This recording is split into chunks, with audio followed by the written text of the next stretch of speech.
पति पत्नी का जो रिश्ता होता है वो पूरे भरोसे और विश्वास पर टिका होता है, और जब ये भरोसा और विश्वास टूटता है तो न जाने कितनी जिंदगियां बर्बाद हो जाती हैं। आज की कहानी वाकई में चौंकाने वाली है, हैरान करने वाली है।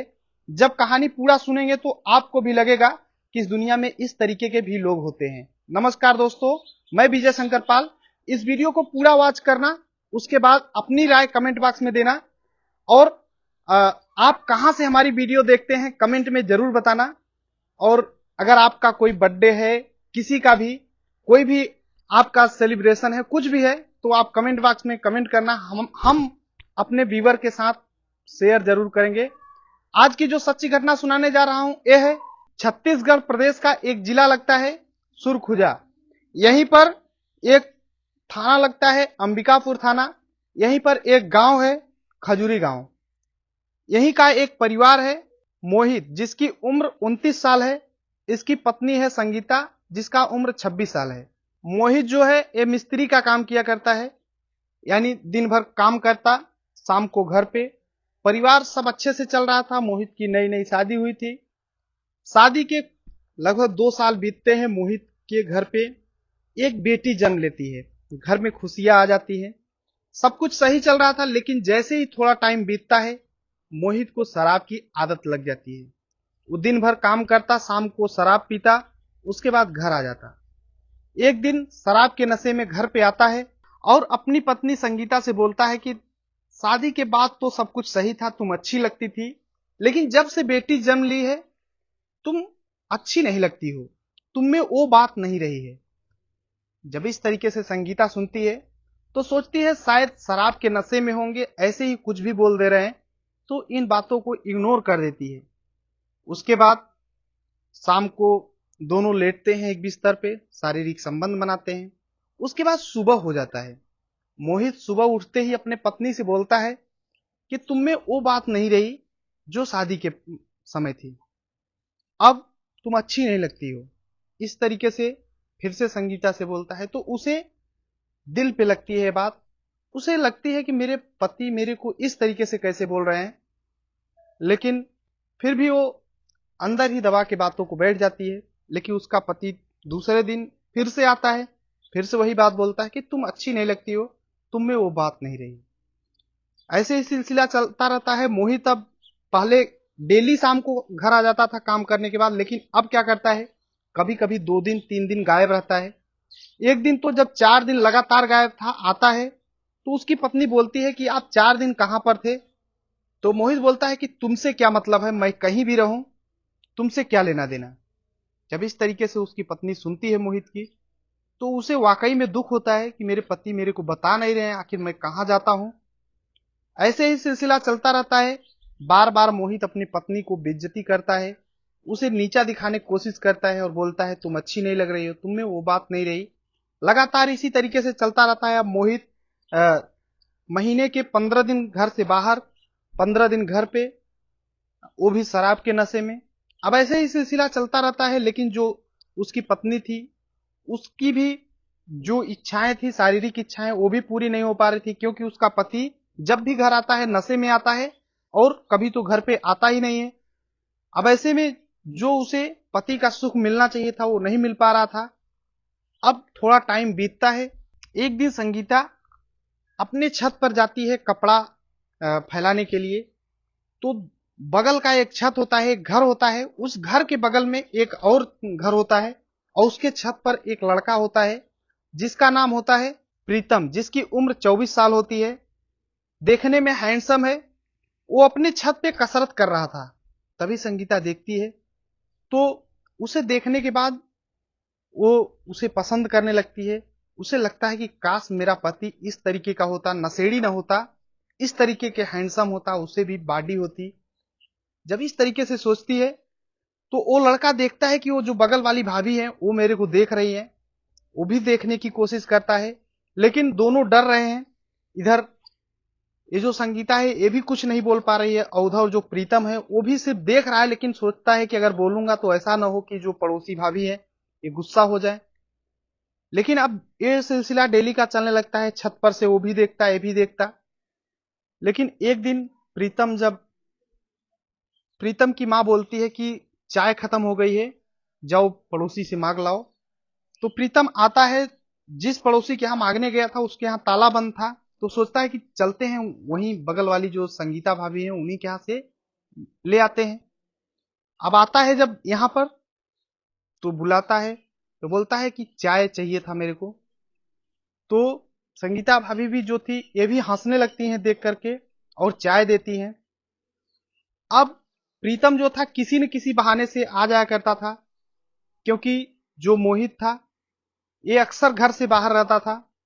तो प्रीतम अब धीरे धीरे एक दिन आता है और जो संगीता थी इनको टच कर देता है, तो संगीता भी कुछ नहीं बोलती है। इस तरीके से दोनों की करीबियां बढ़ जाती हैं। एक दिन मोहित आता है और देखता है कि संगीता घर पे अकेली है और इसे देखती है तो हंसने लगती है। ये भी पकड़ लेता है और दोनों में शारीरिक संबंध बन जाते हैं। अब कहते हैं ना, एक बार जब कोई गलत काम हो गया तो ये रुकने का नाम नहीं लेता है। अब ये सिलसिला चलते रहता है। जब भी मोहित घर से बाहर, ये प्रीतम आ जाता और शारीरिक संबंध बनता था। एक दिन मोहित जब 4 दिन बाद घर पे आता है अपने रूम पर, तो जो पड़ोसी थे वो मोहित से बोलते हैं कि तुम्हारे पत्नी का चाल चलन ठीक नहीं लग रहा है, क्योंकि जो प्रीतम एक लड़का है बगल का, वो तुम्हारे घर पे अक्सर आया करता है, तुम्हारे रूम में घंटों घंटों तुम्हारे रूम के अंदर घुसा रहता है। जब मोहित इस तरीके से पड़ोसियों के मुंह से सुनता है, तो जाता है अपनी पत्नी से पूछता है कि क्या ये बात सही है।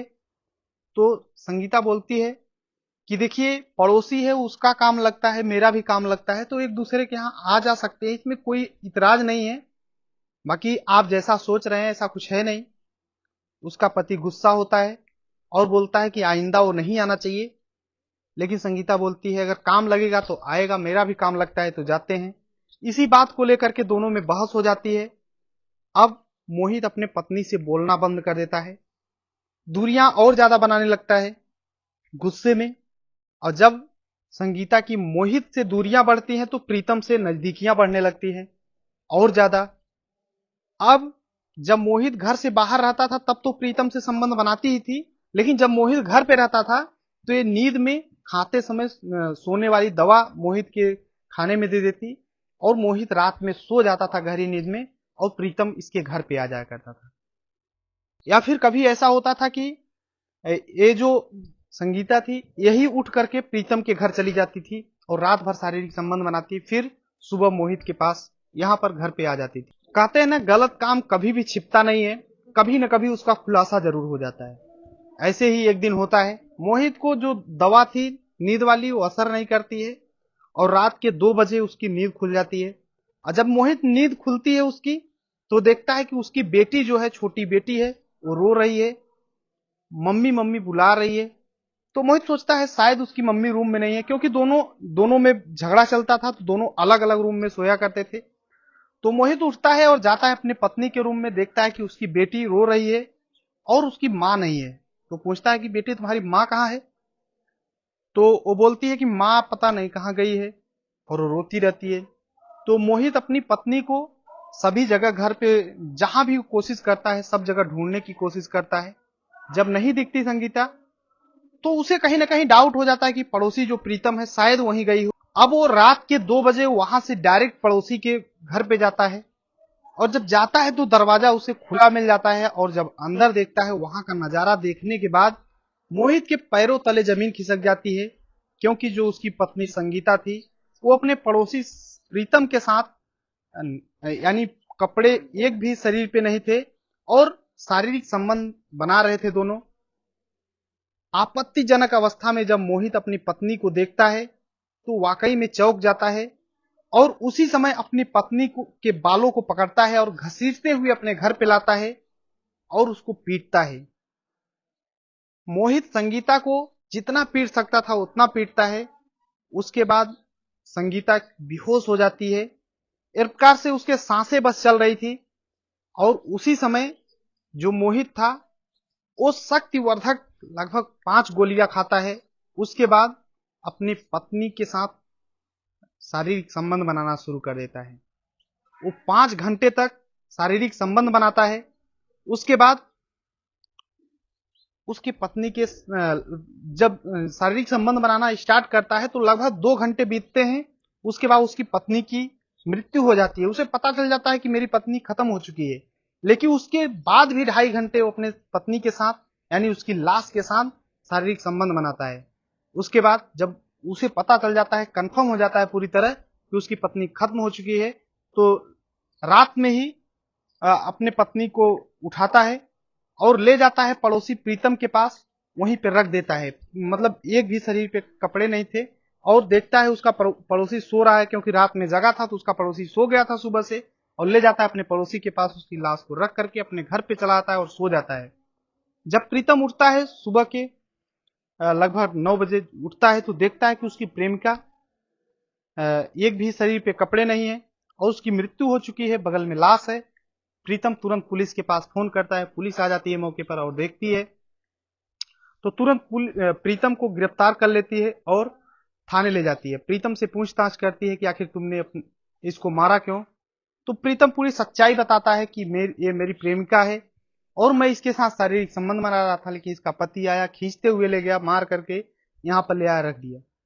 जब इस तरीके से पुलिस सुनती है तो मोहित को गिरफ्तार कर लेती है, और मोहित से पूछताछ जब करती है तो मोहित पूरा कबूल कर लेता है, पूरी सच्चाई मोहित भी बताता है कि मैंने कैसे कैसे अपने पत्नी को मारा, किस तरीके से उसके मरने के बाद भी मैंने सेक्स उसके साथ गलत काम किया। जब इस तरीके से पुलिस सुनती है तो पुलिस भी वाकई में चौंक जाती है कि एक पति अपने पत्नी के साथ उसके डेथ होने के बाद भी उसके साथ सेक्स करता रहा। ये पुलिस सुन करके चौंक जाती है, जो लोग सुनते हैं वो भी चौंक जाते हैं। उसके बाद मोहित के ही बयान पर उसे धारा 302 के तहत उसे जेल भेज दिया जाता है, और पुलिस ये बोलती है कि मैं इन लोगों को इसको भी जेल में रख लिया जाता है, और इनका मैटर कोर्ट में चल रहा है। कोर्ट जो भी निर्णय देगा दोनों को, अब क्या निर्णय देगा ये तो कोर्ट ही तय करेगा। लेकिन आप इस कहानी पे क्या कहना चाहते हैं, आपकी क्या राय है, इसमें किसकी गलती है, मोहित की या रोहित या फिर प्रीतम की या फिर संगीता की, किसके साथ कौन सी सजा होनी चाहिए, आप कमेंट बॉक्स में जरूर देना, आप अपनी राय बताना। मेरे ख्याल से जो मोहित था, ये अपने पत्नी के साथ अगर शुरुआत में अच्छा व्यवहार किया होता तो शायद इसकी पत्नी किसी और के पास न जाती और फिर ये नौबत ही नहीं आती। बाकी ये पूरी घटना सुनाने का उद्देश्य किसी को परेशान करना है, दुख पहुंचाना नहीं है, बल्कि आप सभी को जागरूक करना है। जहां रहें अपना और अपनों का ख्याल रखें। बाकी इस चैनल को सब्सक्राइब कर लेना। डेली शाम को 7 बजे हमारी एक न्यू वीडियो आती है, आपको कुछ न कुछ सीखने को जरूर मिलता है, तो इस चैनल को सब्सक्राइब कर लो। मिलते हैं नेक्स्ट वीडियो में, तब तक के लिए जय हिंद, वंदे मातरम।